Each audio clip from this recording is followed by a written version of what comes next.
السلام علیکم ورحمۃ اللہ وبرکاتہ۔ اعوذ باللہ من الشیطان الرجیم، بسم اللہ الرحمن الرحیم۔ امید ہے کہ اب بخیر ہوں گے۔ پیارے بچوں، ہمارا لیسن چل رہا تھا روزہ۔ اس کے اندر میں ہم نے روزہ کسے کہتے ہیں، روزے کے فوائد، صبر اور برائیوں سے بچنا، یہ ہم نے پہلے دیکھ چکے ہیں۔ اب ہمارے زیر نظر ہے نیکیاں کمانا۔ تو روزے سے کس طرح نیکیاں کمائی جاتی ہے، اس کے اندر میں یہاں پر بتلایا گیا ہے کہ روزہ رکھ کر ہمارے اندر نیکیاں کمانے کا شوق پیدا ہوتا ہے۔ ہم زیادہ سے زیادہ عبادت کرتے ہیں، قرآن شریف پڑھتے ہیں، غریبوں اور محتاجوں کی مدد کرتے ہیں، ہے نا۔ جس طرح روزہ رکھنے سے برائیاں سے محفوظ رہتے ہیں کہ ہم جو ہے تو برائی نہیں کرتے، ہے نا، برا بھلا نہیں کہتے، کسی کو چوری نہیں کرتے، چغلی نہیں کرتے، پیٹھ پیچھے کسی کی برائی نہیں کرتے، حق نہیں مارتے، ہے نا۔ یہ تمام باتوں سے جو ہم بچے رہتے ہیں تو یہ روزے کی وجہ سے، اور روزے ہی کی وجہ سے ہم نیکیاں بھی کماتے ہیں، جو ہمارے ذہن نظر لکھا ہوا ہے کہ اللہ تعالیٰ روزہ جب رکھ لیتے ہیں تو ہمارے اندر نیکیاں کمانے کا شوق پیدا ہوتا ہے۔ ہم زیادہ سے زیادہ عبادت کرتے ہیں، قرآن شریف پڑھتے ہیں، غریبوں اور محتاجوں کی مدد کرتے ہیں، ہے نا۔ آپ نے دیکھا ہوگا کہ جب ہم رمضان کے علاوہ اتنا قرآن کی عبادت نہیں کرتے جتنا ہم جو ہے تو رمضان میں قرآن کی عبادت کرتے ہیں، جتنا ہم صدقہ خیرات ہم دوسرے مہینے میں نہیں کرتے جتنا کہ ہم رمضان کے مہینے میں کرتے ہیں۔ تو یہی نیکیاں کمانے کا جذبہ ہمارے اندر پیدا ہوتا ہے۔ اب آگے دیکھو، زیادہ سے زیادہ صدقہ و خیرات کرتے ہیں، اور جہاں تک بن پڑتا ہے ہر ایک کے ساتھ بھلائی کرتے ہیں۔ پیارے رسول صلی اللہ علیہ وسلم نے فرمایا، ہر گھر کا ایک دروازہ ہوتا ہے اور عبادت کا دروازہ روزہ ہے۔ کیا فرمایا کہ ہر گھر کا ایک دروازہ ہوتا ہے اور عبادت کا دروازہ کیا ہے، روزہ ہے نا۔ یہاں زیادہ سے زیادہ صدقہ و خیرات کرنے کی ترغیب دی گئی ہے۔ اور آگے فرمایا کہ روزے کا اجر مانا ثواب، اللہ تعالیٰ فرماتے ہیں ہر نیکی کا اجر 10 گنا سے 7 گنا تک ہوتا ہے، مانا 10 گنا سے 7 گنا تک ہوتا ہے۔ لیکن روزہ خاص میرے لیے ہے، اس لیے میں جتنا چاہوں گا اس کا اجر دوں گا، ہے نا۔ ایک نیکی اگر کر رہے تو 10 نیکیوں کے برابر ثواب ملتا ہے، 10 سے 700 تک کے بتلایا گیا ہے۔ لیکن روزے کا ثواب یہ فرمایا گیا ہے کہ میرے لیے ہے روزہ، اس لیے میں جتنا چاہوں گا اس کا اجر دوں گا۔ اس کے اندر میں کوئی تعداد مقید نہیں کی، عدد مقید نہیں کیا گیا کہ کتنا دوں گا۔ پیارے رسول صلی اللہ علیہ وسلم نے فرمایا، جن کا روزہ اللہ تعالیٰ قبول فرمائے گا وہ جنت میں اس دروازے سے داخل ہوں گے جس کا نام ریان ہے نا۔ جس کا جو روزہ قبول ہو جائے گا جس بندے کا، تو جنت میں داخل کیا جائے گا ان کو کون سے دروازے سے، ریان نامی دروازے سے۔ آگے فرمایا، اللہ کے رسول صلی اللہ علیہ وسلم نے فرمایا، جو شخص سچے دل سے اللہ تعالیٰ کو خوش کرنے کے لیے روزہ رکھے گا، اللہ تعالیٰ اس کے پچھلے گناہ معاف فرما دے گا۔ اور یہ بھی فرمایا کہ قیامت کے دن روزہ سفارش کرے گا، اے اللہ، اے پروردگار، اس شخص نے میری وجہ سے کھانا پینا چھوڑا اور برائیوں سے بچا، اے اللہ تو اسے بخش دے، ہے نا۔ روزے کا اجر بتلایا گیا۔ سب سے پہلے تو اللہ تعالیٰ ریان نامی دروازے سے جنت میں داخل فرمائے گا۔ دوسرے روزے کا جو ہے تو ثواب اجر کیا فرمایا ہے کہ جو روزہ رکھتا ہے اللہ کی خوشنودی کے لیے، اللہ تعالیٰ اس کے پچھلے تمام گناہ معاف فرما دیتے ہیں۔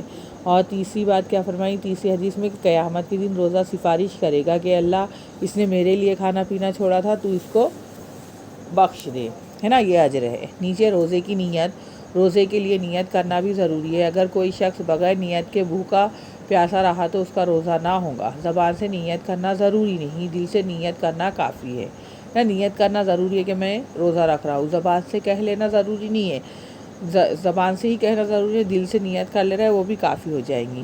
اگر زبان سے بھی کر لے تو بہتر ہے۔ نیت رات ہی کو کر لینا چاہیے، اگر بھول جائے تو دوپہر سے پہلے کر لینا چاہیے، ہے نا۔ کیا فرمایا جا رہا ہے کہ نیت کر لینا چاہیے ہم نے کہ ہم کر روزہ رکھ رہے ہیں، دل کے اندر میں ہماری نیت رہیں گی، اور زبان سے ادا کر رہے ہیں تو بہت ہی اچھا ہے، بہتر ہوگا۔ لیکن اگر زبان سے ادا نہیں کر رہے، دل سے نیت ہے تو بھی ہو جائے گی۔ اور نیت رات سے ہی کر لیں ہم، لیکن اگر ہم نے رات میں نیت کرنا بھول گئے تو نصف النہر مانا دوپہر سے پہلے ہم روزے کی نیت کر لیں گے۔ آگے فرمایا کہ سحری کسے کہتے ہیں؟ صبح صادق سے پہلے روزے کی نیت سے جو کچھ کھایا جاتا ہے اسے سحری کہتے ہیں۔ سحری کھانا سنت ہے، اس کا بہت ثواب ہے نا۔ جو ہم صبح صادق سے پہلے پہلے جو روزے کی نیت سے کچھ کھا لے ہم اسے کیا کہتے ہیں؟ سحری کہتے ہیں، اور اس کا کرنا سنت ہے اور اس کا بہت ثواب ہے۔ اگر کھانے کی خواہش بالکل نہ ہو تو 2-4 گھونٹ پانی ہی پی لے تاکہ سحری کی سنت کا ثواب مل جائے، ہے نا۔ رات میں ہم بہت کھا لے رہے، اب سحری کھانے کی خواہش نہیں ہو رہی ہے تو فرمایا جا رہا ہے کہ ہم 2 گھونٹ پانی ہی پی لے، اس سے ہماری سنت ادا ہو جائے گی اور سنت کا ثواب مل جائے گا۔ اللہ کے رسول صلی اللہ علیہ وسلم نے فرمایا سحری کھا لیا کرو، اس لیے کہ سحری کھانے میں برکت ہے۔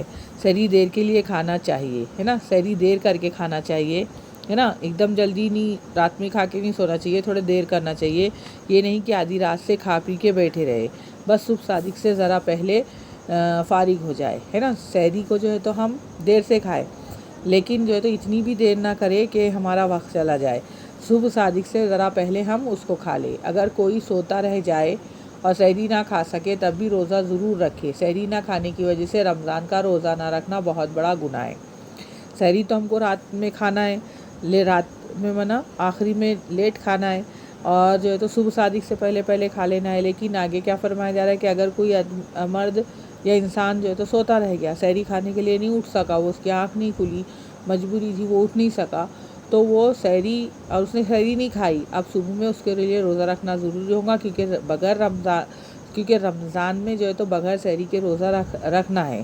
اگر ہم اس کو اونلی سحری نہ کھانے کی وجہ سے چھوڑیں گے تو بہت بڑا گناہ ہوگا، ٹھیک ہے۔ تو ہم کو جو ہے تو سحری کھانا ثواب ہے، لیکن سنت ہے، لیکن اگر بالفرض کسی وجہ سے سحری کھا رہی ہے، چھوٹ جا رہی ہے، تو ہم یہ نہیں سوچیں کہ ہماری سنت چھوٹ رہی تو ہم روزہ نہیں رکھتے، بلکہ اگر ہم روزہ نہیں رکھیں گے تو ہم فرض چھوڑنے والے ہوں گے۔ اس لیے جو تو اگر ہم کسی مجبوری کی وجہ سے سحری نہیں کھا رہے، صبح میں ہم روزہ رکھ لیں تاکہ جو ہے تو ہم گناہ سے بچ جائے۔ افطار کسے کہتے ہیں؟ سورج ڈوبتے ہی روزہ کھولنے کے لیے کچھ کھانا پینا افطار کہلاتا ہے نا، کہ جیسا سحری صبح صادق سے پہلے پہلے روزے کی نیت سے کھانے کو سحری کہتے ہیں، ایسا ہی سورج ڈوبتے ہی کچھ کھا لے جو روزہ کھولنے کے لیے کھایا جاتا ہے، اسے افطار کہتے ہیں۔ افطار سورج ڈوبتے ہی کر لینا چاہیے، بلا وجہ اندھیرے کا انتظار کرنا صحیح نہیں ہے نا، جیسے ہی سورج ڈوب رہا ہے تو کر لینا چاہیے۔ پیارے رسول صلی اللہ علیہ وسلم نے فرمایا مسلمان اس وقت تک اچھی حالت میں رہیں گے جب تک افطار میں جلدی کریں گے، ہے نا۔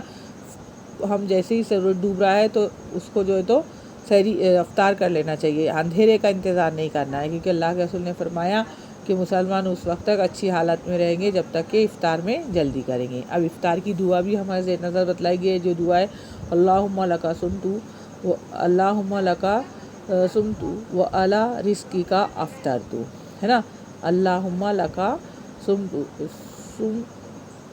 و علی رزقی کا افطرت، اے اللہ میں نے تیرے ہی لیے روزہ رکھا اور تیری ہی دی ہوئی رزق سے روزہ کھولا۔ روزہ کھول کر یہ دعا بھی پڑھ لے ذہب الظمآ وابتلت العروق وثبت الاجر انشاءاللہ، ہے نا۔